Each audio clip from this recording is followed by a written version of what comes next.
Welcome to Rendered, where we explore the future of AI and creativity. Today's guest is Rosedel Davies-Adewebi, who has spent the last decade building breakthrough innovation programs with Fortune 500 companies at the UN Global Compact and is now leading agentic AI pilots at Morgan Stanley. We're getting into whether AI abundance is actually real, the 2016 prediction about AI and jobs that turned out to be completely wrong, and why blockchain never had its ChatGPT moment. So let's get into it. Hi, Rosedel. Welcome to Rendered. Thank you so much for joining.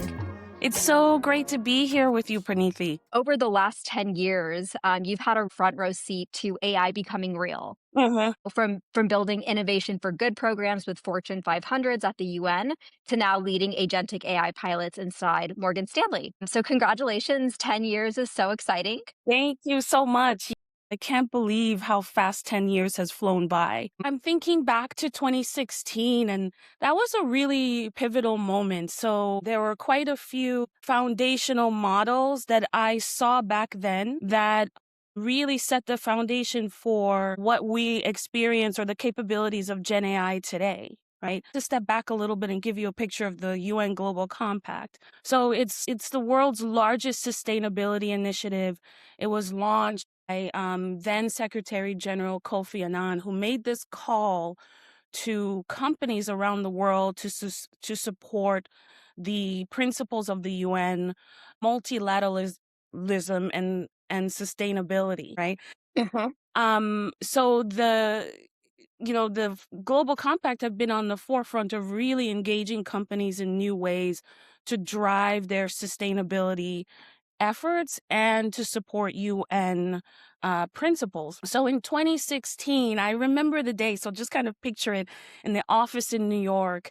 Like one of the senior leaders comes to me and says, "Hey, I read this amazing book. It was about abundance, and we want to start this platform that brings together UN agencies, our companies, and entrepreneurs within the companies to work on like social impact stuff." And I remember saying to him, maybe hard pass, because I had already been working on this social enterprise and impact investing work. And what I had seen was it was kind of window dressing for the company. So I didn't think I wanted to continue working on that. But he kind of pressed me, and I read this book, and it gave an overview of the new emerging technologies and how it could create this world of abundance, right? And I've always been one of these people who truly believed in companies' ability, because their scale, to drive positive impact. So I returned to him and I said, "Hey, do you have a concept note for this?" And he said no. And back in the UN, the concept note is like the set of slides. It's the document you use to communicate your ideas and influence and get things done, right? So I said to him, "Don't worry, give me a month. I'll do research. I'll come back with a concept note." So I reframed this platform, which ultimately became this breakthrough innovation program, to focus on helping companies understand this new landscape of technology, emerging technology, AI, blockchain, Internet of Things, and help them understand how they can use those technologies to advance their sustainability initiative. So we brought together these 10 companies from around the world, Fortune 500 companies, got some of their most talented entrepreneurs, their talented employees, and brought them together in a year-long program to explore the technologies and to design products that address sustainable development goals using these technologies. Back then, I would say there were like 4 themes that were really prevalent that we were talking to the companies about. One was around big data, right? And how big data really powered the application of AI. And like back then, big data was about, I don't know, like maybe 100 or 1 million megabytes, right? 1 terabyte of data, right? Can you imagine? Which now is like, I need at least 3 terabytes of data just to store my photos. Exactly, right? Like your hard drive is 1 terabyte of data, right? And now the largest, I think, large language models have about 1.8 trillion parameters, right? So that's like Yeah. between 1 and 4 terabytes. So like big data seems quaint. Yeah. We don't talk about big data. This is a total way to like carbon date yourself by talking about big data, but that's what we were talking about. So then the second thing that we were talking to companies about, which seemed very abstract at the time, which now is more prevalent and it's really top of mind for so many people, is we talked about the impact on labor, right? So we talked to companies about that there's going to be this duality of labor experience. I remember going to a meeting with the International Labor Organization. So they had, this is an agency of the UN, right, that really Okay. focuses on labor issues around the world. And the discussion was around AI's impact and disruptive technologies' impact broadly on labor. So we talked about these disruptive technologies and how, it's a double-edged sword, the common narrative that it can create jobs and destroy jobs. Yeah, the narrative I think we still hear today, We right? still hear it today, but Yeah. our thought was that there was like the impact would be mostly on low-skilled labor, right? Mhm. Not what we are starting to see today, Yeah.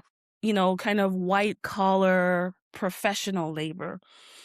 And I remember at that meeting we talked about really interesting topics to mitigate the blow of labor losses from deployment of these disruptive technologies.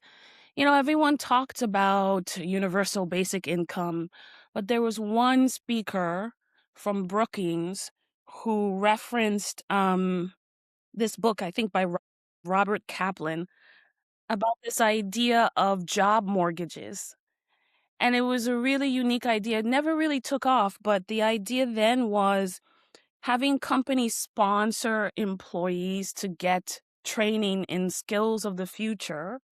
Mhm. And then so basically they're like prepaying for skills. And if the employee was hired, they'd pay back with the cap on like, the payment amount. But if there was no job, the company would absorb the cost, right? So I think if we look at today, yeah, I think we were wrong on the prediction of like which groups would be affected most or first, right? Yeah. And we're still grappling with what that impact will be to mitigate the blow of job losses, because yes, there will be job creation, but sometimes it's not as fast as job losses. You mentioned, the technologies you were exploring 10 years ago with these companies. It was AI, blockchain, IoT. Hmm. Within those, when you guys were talking about job loss back then and disruption back then, how were you breaking it down by these 3 different technologies? I know right now most of the discussion is around AI, but was it like that 10 years ago? The hype wasn't around AI. AI really separated from the pack over time. So the discussion was around disruptive technologies writ large. One of the Mhm. things though that like I recognized basically 2018, and this is when I transitioned to Morgan Stanley in 2019, is that as I'd been working on this breakthrough innovation program, learning more about the technologies broadly, I formed this view that, AI is going to be the most transformative technology out of all of these. And I'd love to understand how this applies within a company, because mind you, I'd been working across multiple companies to help them identify use cases in the sustainability field, work on product development, identify additional ways they could use these technologies to drive the performance of their sustainability initiatives. But I really wanted to understand um, what companies could do with AI within their companies. outside of sustainability. So that's what really, precipitated my transition to Morgan Stanley. So I would say in this like time, 2016 through 2018, the discussions were around to start these broad groups of technology. But like 2017, I think that was the time when the paper came out, Attention is All You Need, which is what I think started to spur this focus on Gen AI, right? And so this is where I perceive that artificial intelligence started to break away from the pack of this group of disruptive technologies. Gotcha. But when you were working with these companies back in 2016 to 2019, Yeah. people were people most excited about AI or IoT or blockchain? How was that viewed back then? So I think, it depended on the company, right? So Okay. for example, I worked with a company, this was a huge like energy company in Italy, right? And they were working on building mini grids. So basically for communities that were off grid in rural areas. And so for them, what was super interesting was IoT, right? So Okay. how do we how do we use IoT to monitor and maintain this equipment remotely? And then for them, then we layer on the big data piece, right? Which is, okay, what can we do with this data? And then the third piece of it was, okay, well, now that we have this base of data, what can we use AI for? And I would say in that time, the uses of AI too were pretty simple, right? Like you had around three things that companies were using AI for, which is like image recognition to start, uh, classification and prediction, right? Uh-huh. Compare that to today when we're like now talking about AI in terms of content generation, reasoning, taking action, right? Very, Yeah. very different. It's almost like two different worlds. Yeah. Yeah. Mhm. As AI started to break away from the pack, one of the things I did see was that blockchain kind of started to fizzle because a lot of people would say, well, it's a solution in search of a problem. Sometimes innovation, or a lot of times, some of the best innovations come from like matching a solution to a problem. And at the UN Global Compact, when I was working on breakthrough innovation, our focus was, yeah, understand the technologies, but let's get really into the solution, into the problem. So we would work with these like Fortune 500 companies and their like young talent. And I remember one session we were in Bangalore and we were looking at like mobile payments and how like that's taken off without like specific investments in infrastructure. Okay. And so we would like literally we were on the streets talking to vendors and moped drivers to see how they use PayTM so that we Mhm. understand like, oh well, what is the challenge they're trying to solve with these mobile payments?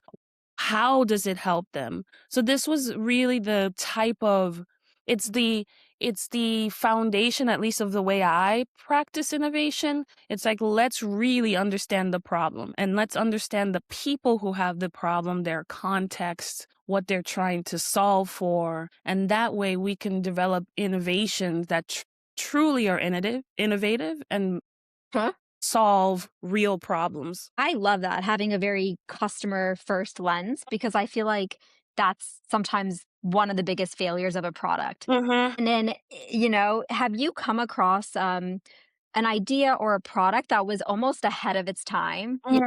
It was maybe a great idea, but maybe the customer, maybe the world wasn't ready for it. Wow, that's a good one. I think it was blockchain actually. Right? Hmm. Remember it was, Yeah.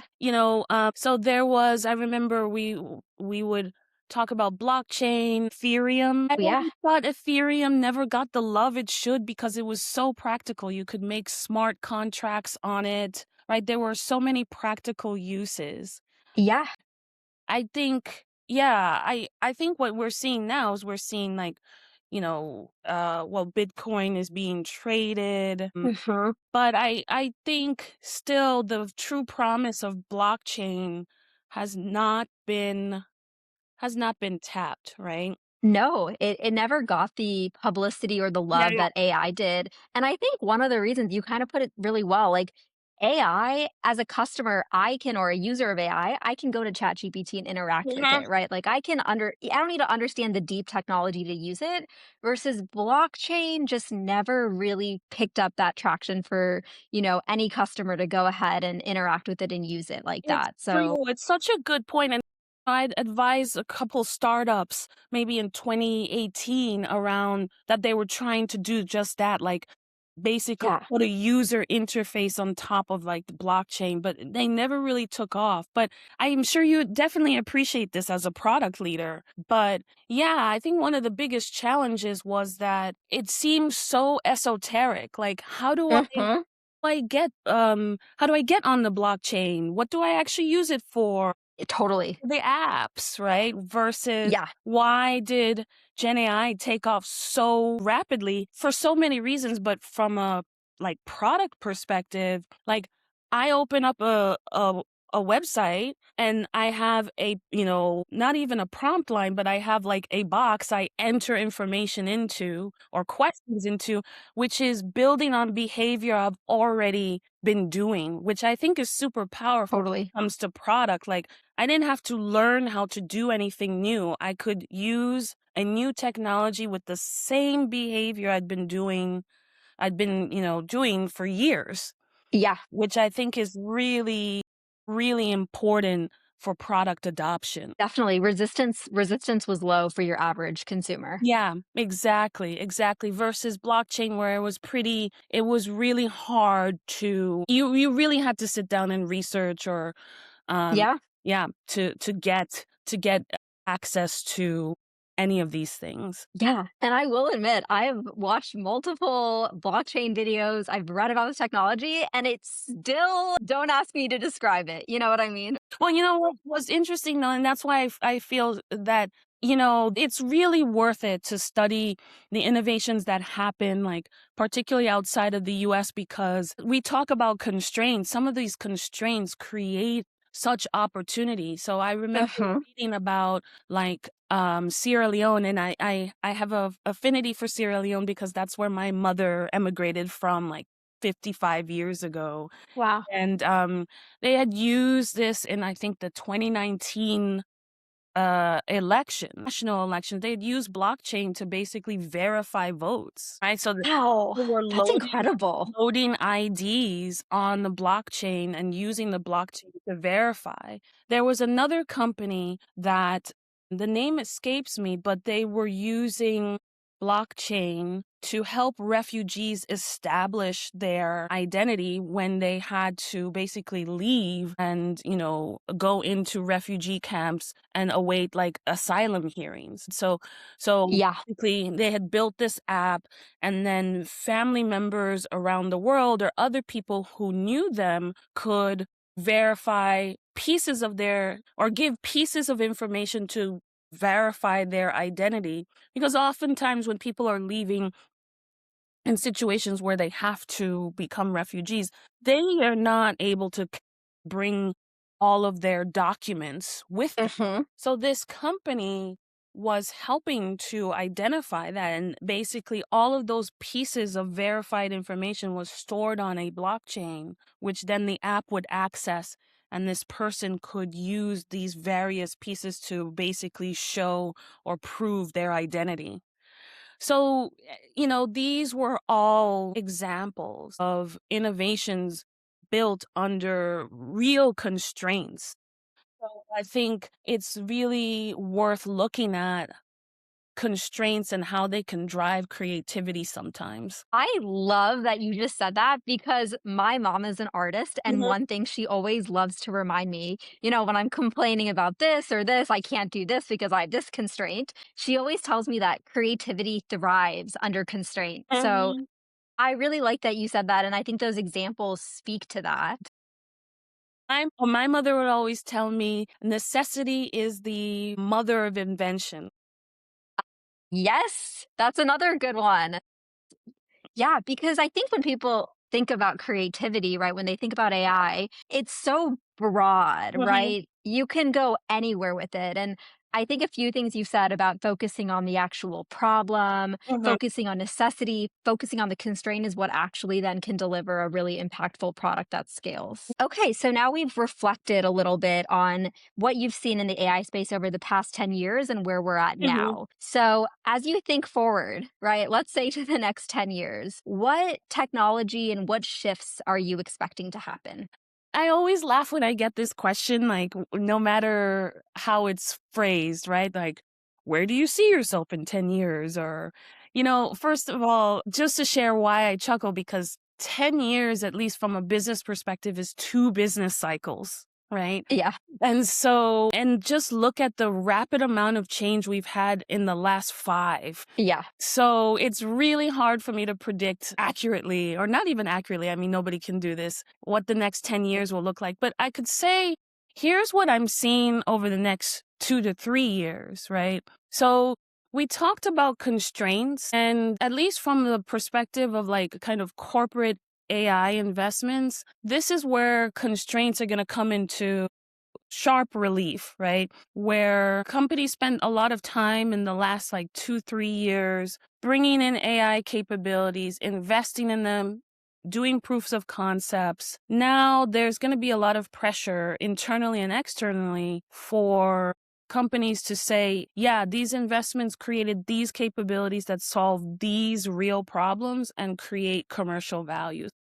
yeah, One of the biggest things that I'm seeing is just the advancement of agentic AI, really powered by these incredible reasoning models. So many things now that can be done. Like 18 months ago, it was really hard to automate a process end to end using agentic AI. Now we're yeah. looking at, agents that are truly autonomous, like according to the Anthropic definition, that you know, they dynamically choose tools, make decisions with minimal human intervention or almost none. Mhm. We're starting to see those come online, right? And again, this is where constraints will come in terms of like how far or how autonomous can these agents be? How autonomous will the companies let them be? And how Yeah. autonomous will anyone who's building agents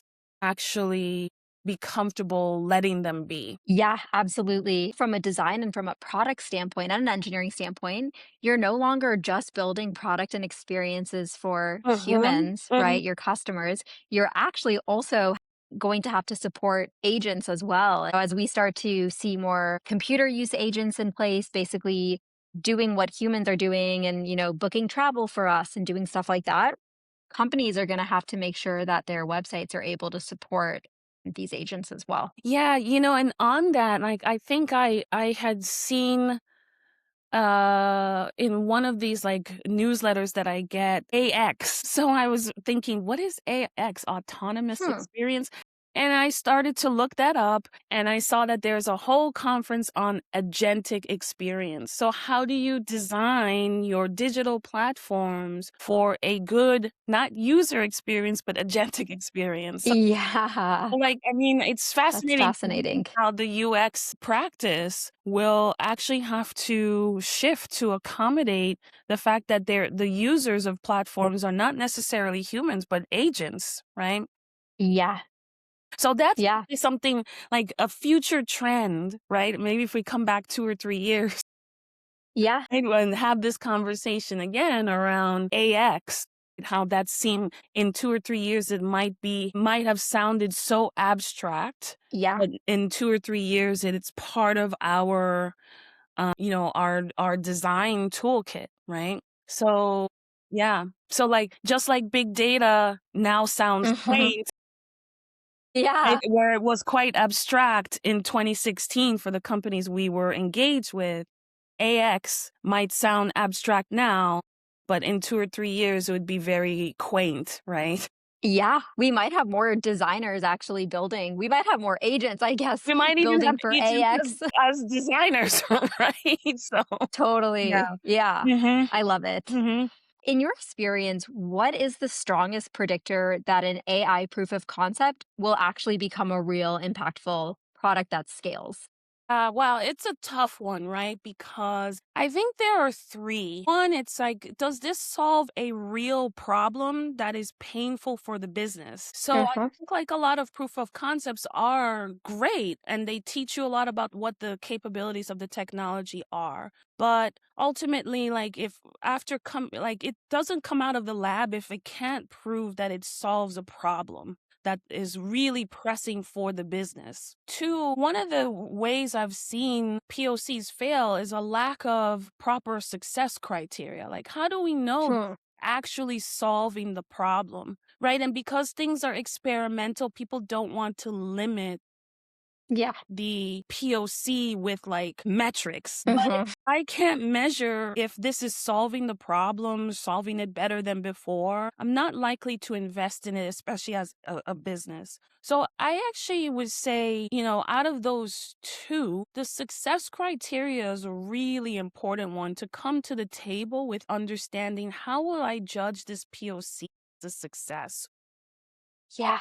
It may not be exact. You may change it over time, especially when the solution's in production. But to Uh-huh. come to the table with, like, let's just find out what we learn makes it more likely that the POC will stay in POC stage than actually move into production.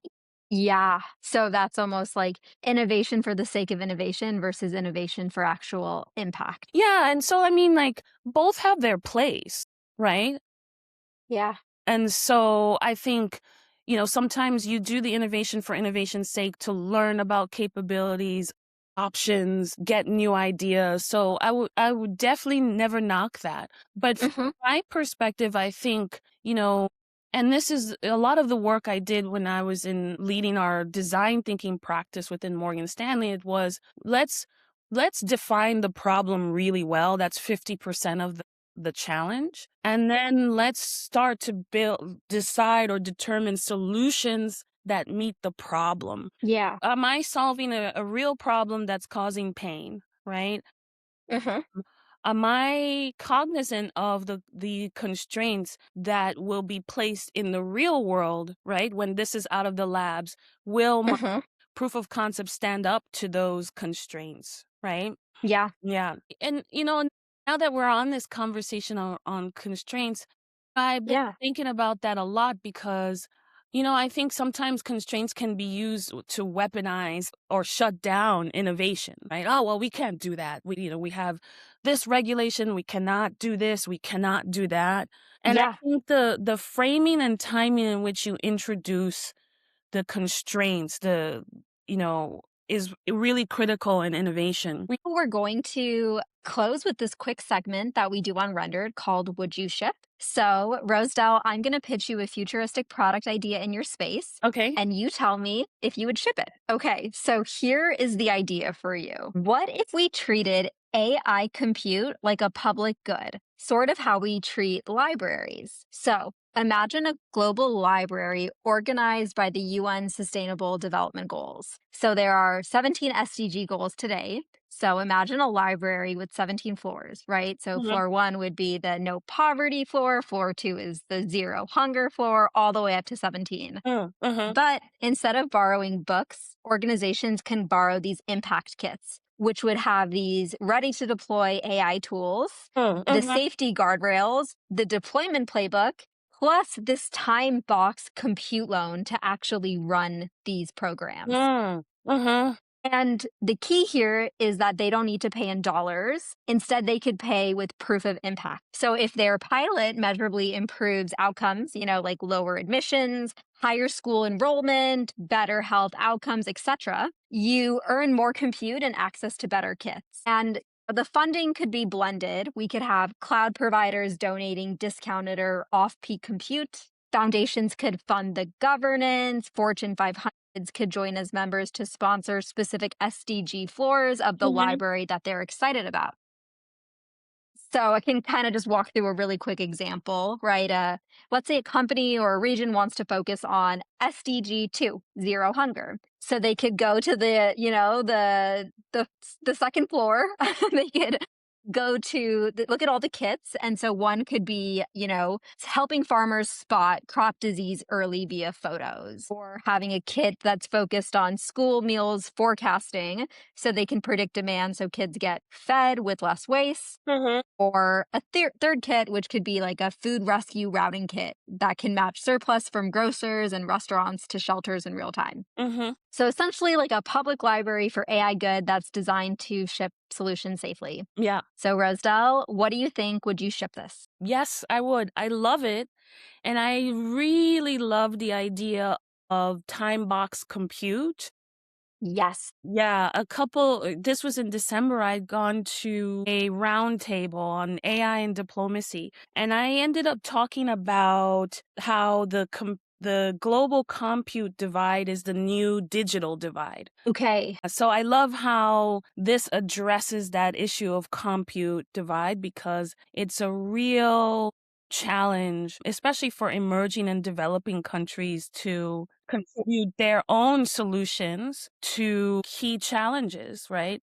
Using Hmm. using AI, particularly generative AI. So the fact that you have like this compute built in is great. Yeah, because conduit's almost the new form of currency, right? And, Uh-huh.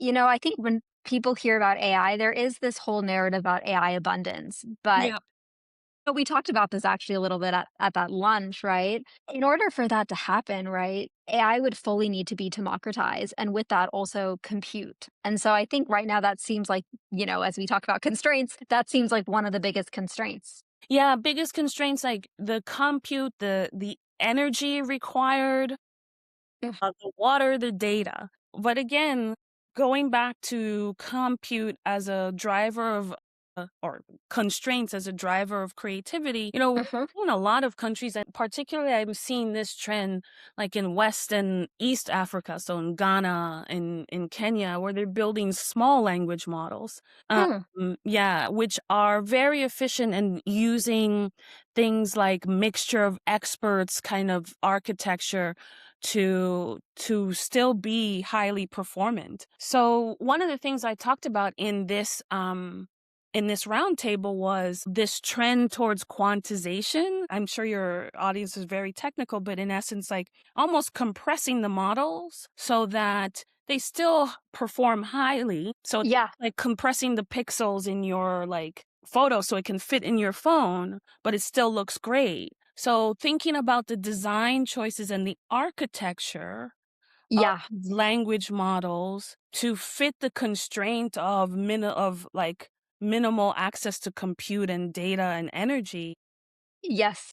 Another way to start using those constraints as creativity to drive broader access. I love that. I completely agree with that. I know people who go to ChatGPT to ask what the weather is, right? So I think that's definitely the direction we're heading. And with that, focusing on, optimizations so we Mhm. don't just have to continue. So maybe one solution is we put, data centers off of Earth and, we can do all that. But in the meantime, there are things I think that we could explore to make these models and these processes a little bit more efficient. Mhm. Yeah, for sure. Great. Okay, so let's go ahead. Let's ship this All product. right. I love it. I love it. Awesome. Well, that is the end of the episode. Rosedel, thank you so much for joining. Thank you so much, Praniti. I really appreciated the opportunity. Great talking to you and the audience. Absolutely.